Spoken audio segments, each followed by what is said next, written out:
Good afternoon, everyone. So, this is Lisa with lrgsparadiseofstylesliaxjewels, LLC. So, I just wanted to get on here and give you all a current update on my status. And I am currently driving, so I'm not going to be looking into the camera. You're going to be hearing my voice, which is most important. And I'm going to try not to be long-winded nor repeat over and over. So, anyway, I have completed my first surgery, and this is going to be my last surgery. If God is willing, it says the same, unless it's medically necessary. That's the only way I plan on having any more surgery. So, I had a lumpectomy, and I had a lymph node removed on May the 8th of this year. So today makes 1 month since I had my lumpectomy and the one lymph node removed. Amen. And with that being said, for those of you who have mentioned, please don't hug me tight, because I'm still a little sore in the breast area. And when I get held too tight, I have some discomfort. So I'll just want to make that a point out there. Make sure if you're going to hug me, you're not hugging me tight.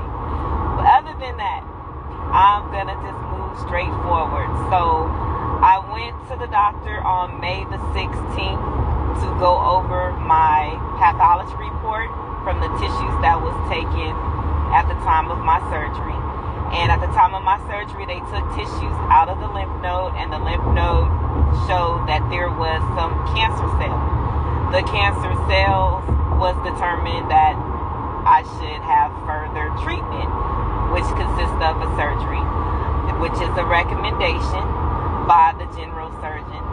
And so on May 16th, the general surgeon told me they would like to do a complete lymph node removal in my left arm, and followed with that, they would like to have a plastic surgeon present to do the second surgery, which the plastic surgeon would become behind the general surgeon and attach the vessels to the lymphatic system of any lymphatics that they would see after the removal of all of the lymph nodes. And at that point, that particular surgery is called a lymphoedema bypass. It's only been around for almost 8 years. And I asked the plastic surgeon when I met with him a week later how many people had this surgery, what was the success rate. He said it's been 100% of people who have had this. And out of the 100% of people within the 7.5-year time frame, only 25% of the patients have had complications or have had issues where they didn't make it. So at that point, I decided that would not be something that I would totally be on to doing with my body, because there's so many side effects with having all lymph nodes removed. As you know, some of you, there is no cure for lymphedema. That's one of the side effects of having your lymph nodes removed. Not only having that side effect, the other side effect is having blood clots, infections. If you get tight clothing and wearing that, you can get lymphedema. If you get bit by a bug, you can get lymphedema. And I'm living in the Houston, Texas area, okay? So, you know, Houston is very hot and humid. There's bugs all the time. I get bit. And so I was like, okay, that's not going to be for me. I do not want to take that chance having this type of surgery. And I get bit, and then my arms swell up, and it hurts. Lymphedema hurts. Okay, so they were telling me that I would have swelling in my breast, my lymph node, my arm, my hand. They were saying that this fluid can go in other parts of the body. And on top of that, I have SVT, which is supraventricular tachycardia. So they were saying I would have palpitations.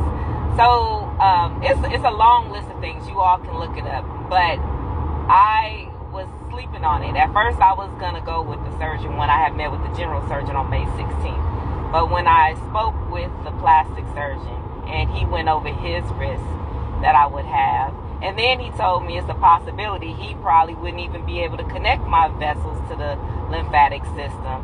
That was an eye alert. And then, you're signing these consents saying you agree, you understand all this type of stuff. So then I began to thinking, I went through chemotherapy. I went through my lumpectomy. And everything that I do, I tell you guys, I really, really strongly believe in Philippians 4:13 and also Isaiah 54:17. Those are the two verses I love in the Bible that has helped me throughout life.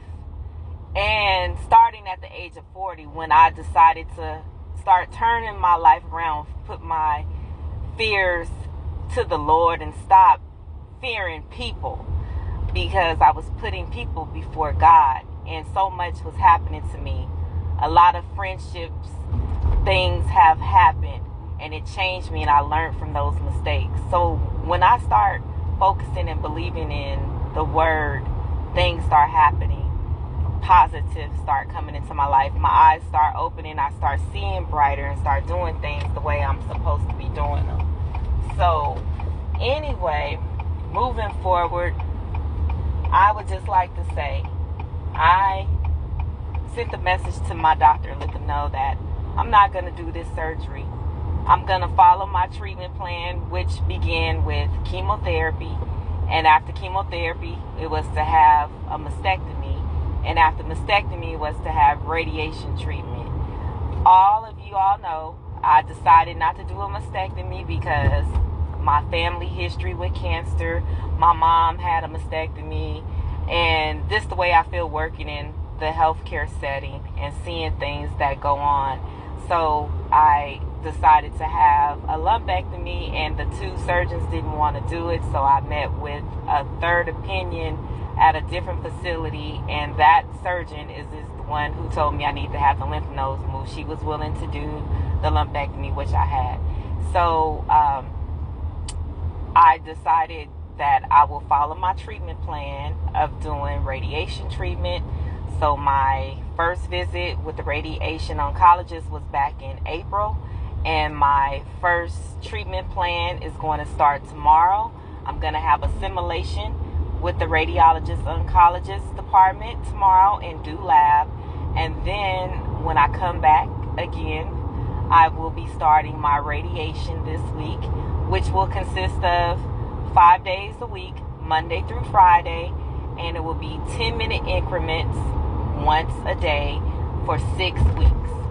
So there you have my treatment plan, and I'm sticking by that, and I know that everything is going to work out, and I'm just maintaining positivity. The other thing I wanted to discuss with you all, some of you all be like, how does she get on here and she be doing this and she does that? Well, let me tell you, having cancer is scary, and a lot of you want to know, do I ever have times or moments where I break down and start crying? When I was told that I had cancer, I knew there was something wrong, and I had the doubt and stuff in my mind, and I cried about it. But I always cried to myself, and I'm with the Lord. I talk to God. I never really tried to have the moment around other people unless I just can't hold my tears back, because I have opened up myself to people, and people turned around and made fun of things that I've done, and it was hurt to me. And so I learned how to do my business the way I enjoy doing things and what makes me comfortable. And that's all I have to say. So, you put God first, or whomever you believe in, and everything will work out. And be positive, treat people the way you want to be treated. And when you're going through something and you don't know how to do it, you just have to keep on pushing and think